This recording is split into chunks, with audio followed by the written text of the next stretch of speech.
We're at Gloucester for morning tea, and we're on a 2-day ride to test out the new Africa Twin. We're staying at Nundle tonight, and it'll be about a 700 kilometre round trip with a little bit of gravel thrown in. Now that we're full of caffeine and sugar, we can get on our way.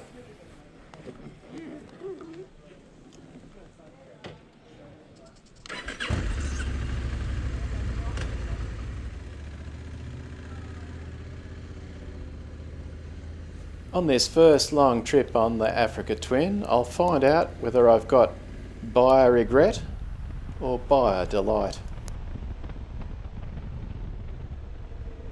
While I obviously loved my Honda NC 750X, which I've owned for 7 years and done 108,000 kilometres on, there were two things that I really didn't enjoy. The first was the sitting position. It was a little bit cramped on the NC. The seating position on the Africa Twin is perfect for my 190 centimetre height. The other thing that was annoying on the NC was the suspension. Even after I upgraded it, it was nowhere near perfect. My Africa Twin comes with the electronic suspension. The suspension settings front and back are infinitely adjustable, and the damping is semi-active when riding. And compared to the NC, it's like riding on a magic carpet. While this particular bit of road is lovely and smooth, most of our roads are rutted and potholed.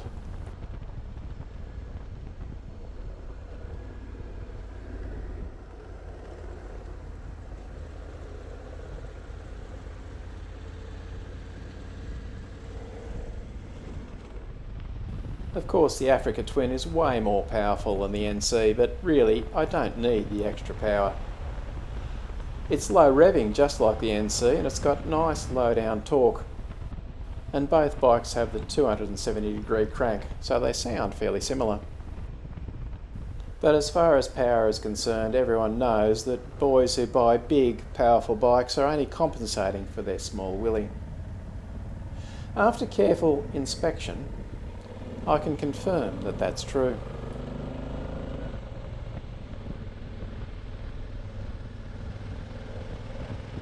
When deciding to get an Africa Twin, I decided to go the whole way, and I've got the DCT model.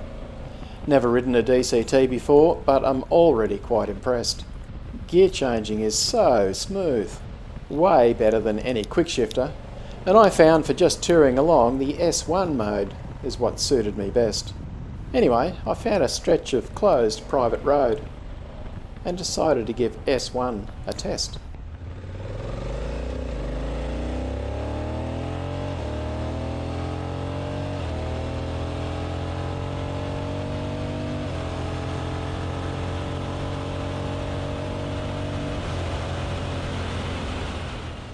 Okay, I admit that was pretty impressive. And the more open you hold the throttle, the longer it holds the gear. Well, what about handling? The NC was always really good in corners, but the AT is way better than I expected from a 21-inch front wheel. It's actually got more neutral steering than the NC. When you tip it into a corner, it stays tipped until you're ready to come out of the corner. I think the narrow tyres contribute to this. I'm running Mitas EO7s, which are a 60/40 tyre, but even so, I'm really happy with the handling. Let's talk about comfort. The wind protection is considerably better than the NC. The stock screen is adjustable, but I found that the lower setting suited me, and I can see over the top of it. But the wind is directed over the top of my helmet, even on the lower setting. What about seat comfort? Everyone complained about the NC's hard seat, but I found it quite fine. And I find the AT very similar. Suits me. No problem. Okay, let's take a break from my ramblings, get off the bike, have a stretch, and have a look at the scenery.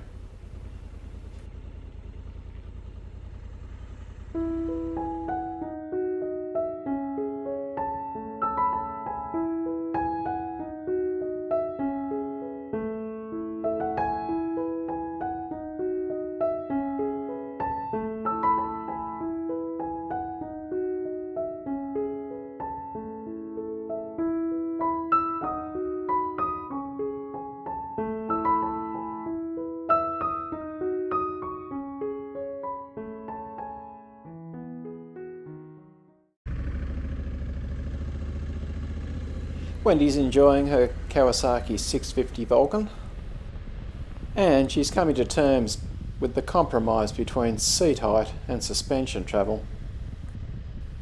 We bought a new rear shock which helped a fair bit, but still, it's no Africa Twin as far as comfort is concerned.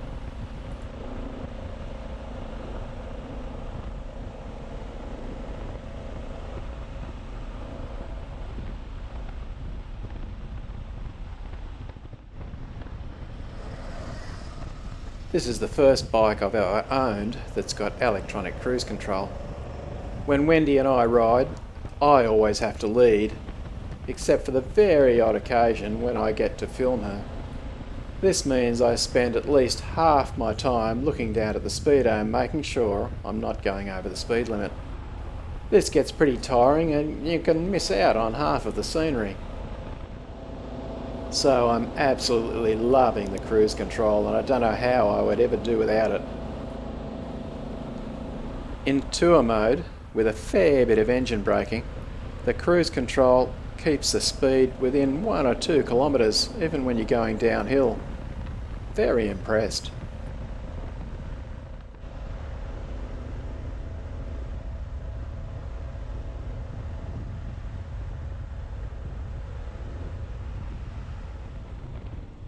We're just about to hit the gravel road.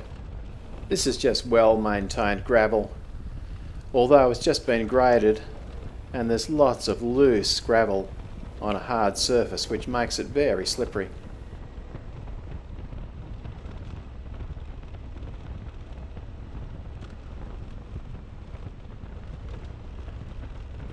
This is no test of the Africa Twin's so-called off-road mode, but it does give me a bit of a feel for what the suspension's like.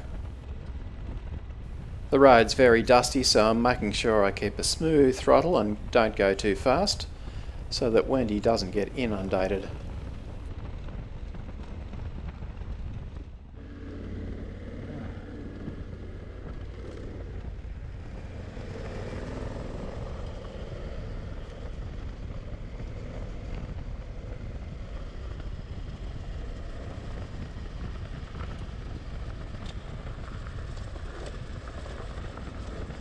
My Africa Twin comes with tubeless tyres. I'm no pretend Toby Price, but tubeless tyres are way more practical for me.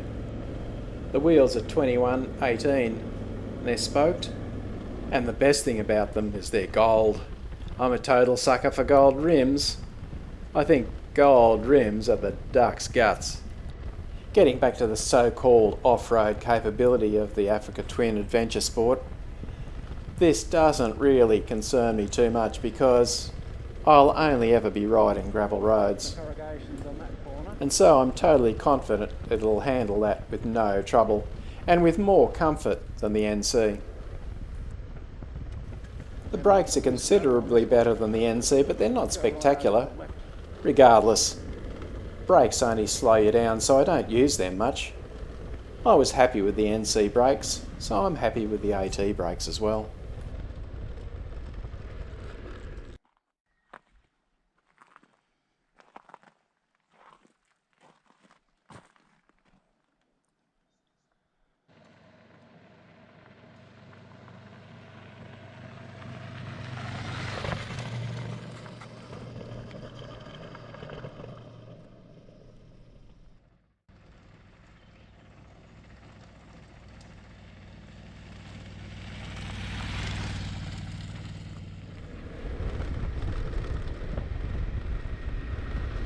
What about maintenance? Oil and filters are simple, just like the NC. The air filters are difficult, just like the NC. Valve clearance, though, will be much harder than the NC.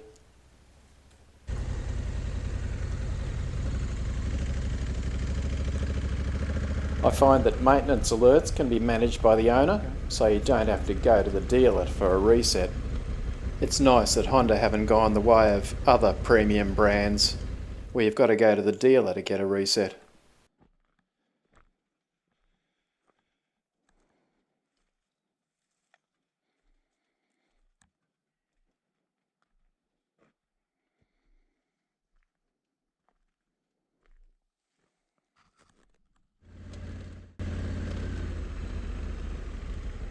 Why didn't I buy a BMW, you ask?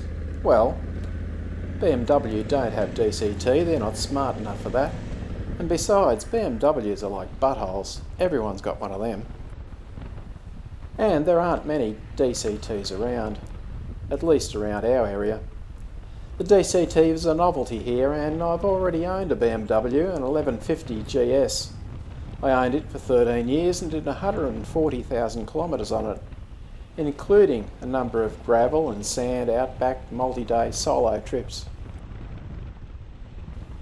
Well, this is the end of our 40k of gravel, and it's time for another break.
I've been avoiding it, but it's time to talk about the elephant in the room. Yes, the Africa Twin is very heavy at 250 kilos wet. This compares to my NC at 220 kilos, but it actually feels a lot heavier than that.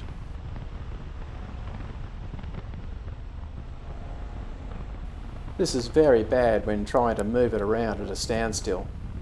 However, it's an advantage on the road when touring, because it's more stable in windy weather and feels more planted on damaged sealed roads.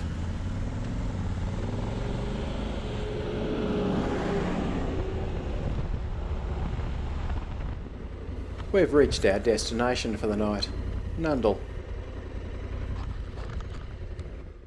It still feels weird coming to a stop without using a clutch, but I'm surprisingly getting used to it very quickly.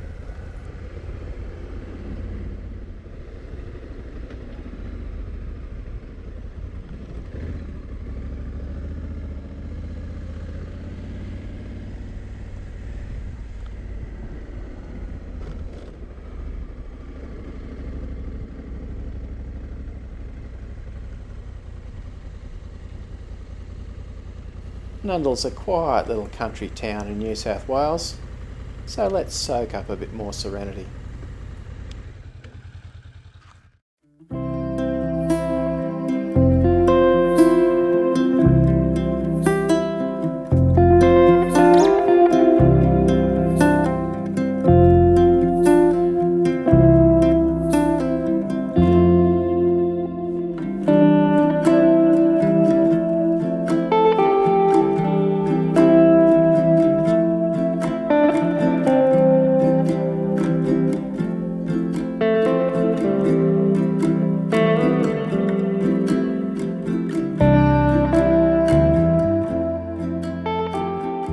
Dinner at the beautiful historic pub caps off our day's ride nicely.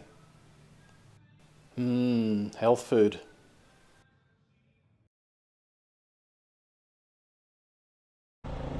What are my conclusions?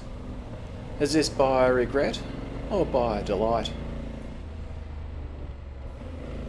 A huge, heavy, tall, expensive, tech-laden bike's not everyone's idea of fun, but I'm in love. This coming from a person who has preached for 7 years that the NC is a perfect all-rounder. What can I say? I'm an idiot.